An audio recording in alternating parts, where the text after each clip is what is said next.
এখন আমরা আল্লাহকে পাবো কিভাবে, এটা বড় প্রশ্ন না?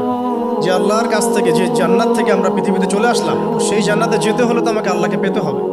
আল্লাহকে পেতে হলে আমার কি কি করণীয়, খুব শর্ট করে আমি কয়েকটা পয়েন্টস আপনাদেরকে শেয়ার করছি। 1 নাম্বার, আল্লাহকে পেতে হলে অবশ্যই তার নবী মুহাম্মদ সাল্লাল্লাহু আলাইহি ওয়াসাল্লামকে অনুসরণ করতে। এছাড়া আল্লাহকে পাওয়ার দ্বিতীয় কোনো পথ নেই।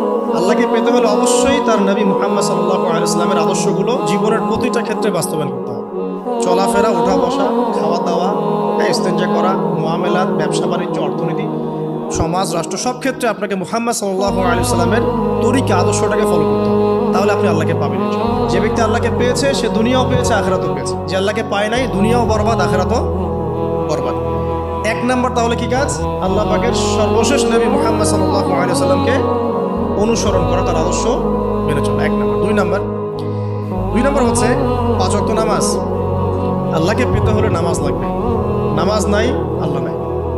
ওয়াস্তাঈনু বিস-সাবরি ওয়াস-সালাহ। তোমরা সবর এবং সালাতের মধ্য দিয়ে আল্লাহর সাহায্য প্রার্থনা করো। আমরা এই জন্য নামাজে বলি ইয়াকা না'বুদু ওয়া ইয়াকা নাস্তাঈন। আমরা শুধু আপনারই ইবাদত করি এবং আপনার কাছেই সাহায্য প্রার্থনা করি। আল্লাহকে পেতে হলে নামাজের কোনো বিকল্প নাই। আল্লাহকে পাওয়ার তৃতীয় একটা মাধ্যম বলে দিই আমি, সওম বা রোজা রাখা। অল্প সময় গুটিয়ে নিচ্ছি, সওম বা রোজা রাখা। রোজা কেন আল্লাহকে পাওয়ার মাধ্যম জানেন? কারণ রোজা রাখা অবস্থায় আমরা কিন্তু গোপনে পানাহার করি না, করি? আমরা রোজা রেখেছি, গোপনে কিন্তু পানি খেতে পারি, কেউ দেখবে না। গোসল করছেন, আপনি পানি খেতে পারেন, কেউ দেখবে?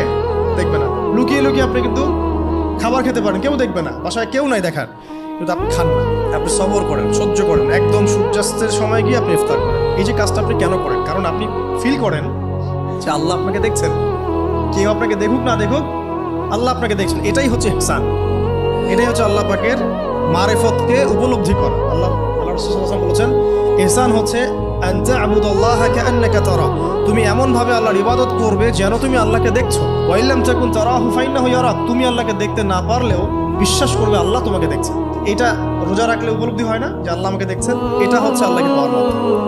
এই জন্য রমজানের রোজা অবশ্যই রাখবো ইনশাআল্লাহ। পাশাপাশি এই যে সোমবার, বৃহস্পতিবার বা এই যে মাসের 3 দিন আইয়ামে বীজের সওম আছে, 13, 14, 15, আরাফার সওম, আশুরার সওম বা নফল সওম, এগুলো রাখার অভ্যাস করলে আল্লাহকে পাওয়া যাবে ইনশাআল্লাহ।